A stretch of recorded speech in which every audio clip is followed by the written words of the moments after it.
3, 4 et 4. Je vais trop vite, en fait, ça va trop vite. Depuis plusieurs années, en fait ça fait 7 ans que cette distribution des prix existe, l'Académie participe de façon plus étroite à la vie de la cité et pour mieux s'accorder au fort mouvement actuel de la responsabilité sociale et environnementale qui motive désormais nos sociétés. Le crédit industriel et commercial, on a dit CIC depuis tout à l'heure, c'est le crédit industriel et commercial, s'adapte dans son domaine à cette orientation générale, ce que vient de rappeler maintenant M. de Gucht. Et c'est un réel plaisir que de remercier sincèrement M. de Gucht et vous remercierai bien entendu Mme Pascale Riquet, qui a été aussi au début une aide, qui nous a apporté une aide très très forte dès le départ. Et c'est ce soutien qui nous conforte dans notre démarche de se rapprocher de vous et de l'école de la deuxième chance. Cette coopération va aussi dans le sens des objectifs du crédit industriel et commercial, dont l'un des objectifs est d'aider de façon concrète à la création d'entreprises. Il faut bien retenir ça, par des jeunes générations. Aussi, ce prix spécial a pour nom Prix de l'école de la deuxième chance soutenu par le crédit industriel et commercial. Ça veut bien dire. Je ne reviendrai pas sur le rôle et l'importance de l'école de la deuxième chance de Marseille, qui a servi de modèle d'abord en France. Plus de 110 écoles existent en France et aussi dans plusieurs pays étrangers, et l'ouverture, vous le savez tous, d'une deuxième école à Romain-Rolland dans le quartier de Saint-Loup, où il a trouvé toute sa place dans ce nouveau territoire. Cette année, l'Académie... La grappe est mal mise, ça va. Cette année, l'Académie de Marseille, en étroite coopération avec la présidence et la direction de cette école, merci madame, a décidé d'attribuer le prix de l'école, le prix de l'année 2021. Je dis bien 2021, bien que nous soyons en 2022, parce qu'on a un retard à rattraper à cause de la pandémie. Mais il y aura une deuxième distribution des prix à la fin de l'année, au mois de décembre, parce que nous avons aussi à donner un prix au mois de décembre pour l'année 2022. Un groupe d'élèves qui se sont particulièrement motivés dans un atelier de théâtre qui leur a permis de s'affirmer en public. C'était pour beaucoup, je suppose, une aventure. Ce n'était pas gagné d'avance parce que les stagiaires ont généralement vécu des parcours compliqués. Je le sais maintenant d'expérience pour avoir vécu et être en contact avec un certain nombre d'élèves, des parcours compliqués et ont parfois une certaine réticence à se confier, voire à s'exposer.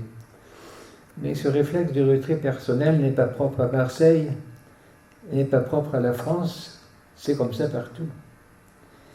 Pour l'atelier d'écriture que nous avons vu l'an passé, c'était remarquable de voir la mise en confiance d'élèves qui ont raconté leur vie probablement pour la première fois et de façon plus ou moins importante et plus ou moins profonde. Pour le théâtre, c'est un peu la même chose parce que se mettre en scène et s'exposer devant un public, même si c'est des copains, c'est quand même pas une aventure facile.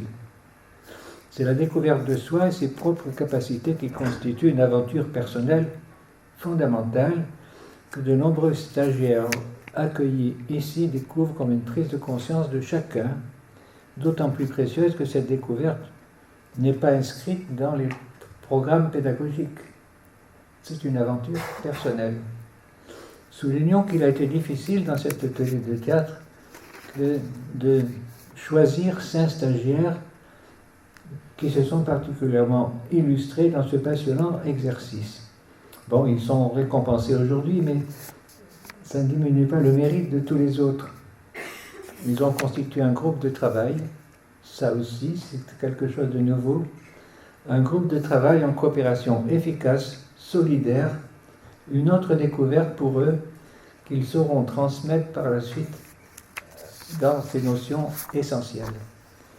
L'Académie a voulu aussi récompenser cette approche résolument nouvelle pour ces élèves, qui leur permet de mieux s'ouvrir au monde extérieur sur notre société, ce qui n'est pas du tout le cas de tous les élèves, comprendre et découvrir notre propre société, celle dans laquelle ils sont inclus, voire dans d'autres pays.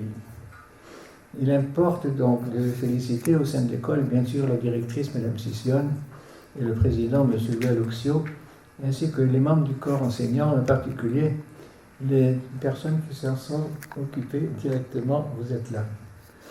L'Académie de Marseille souhaite aussi exprimer encore une fois sa reconnaissance au Crédit industriel commercial, et je remercie aussi également, avec chaleur, mon ami le pasteur Raymond Daudré, avec lequel nous faisons une équipe bien soudée depuis 7 ans déjà, afin de mettre sur pied cette manifestation annuelle.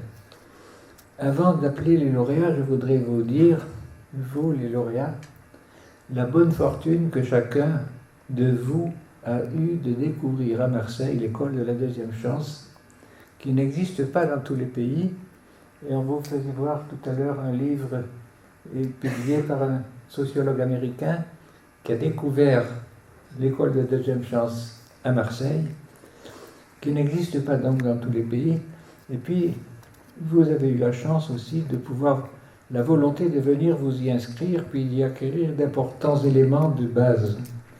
Ils vous permettent d'abord d'aborder la société de notre pays, dans laquelle vous allez vivre sans renier votre passé, ni vos origines, ni vos cultures, ni vos religions même, qui constituent un cadre souvent traditionnel, mais parfois trop rigide, qui peut éclater justement grâce au théâtre pour voir d'autres présentations. Il vous permettra, mieux que beaucoup d'autres, de vous adapter, donc vous trouverez sûrement votre place. Voilà, donc je ne sais pas si on va donner la parole aussi à Madame, à la responsable du groupe de théâtre, si vous voulez bien venir dire quelques mots.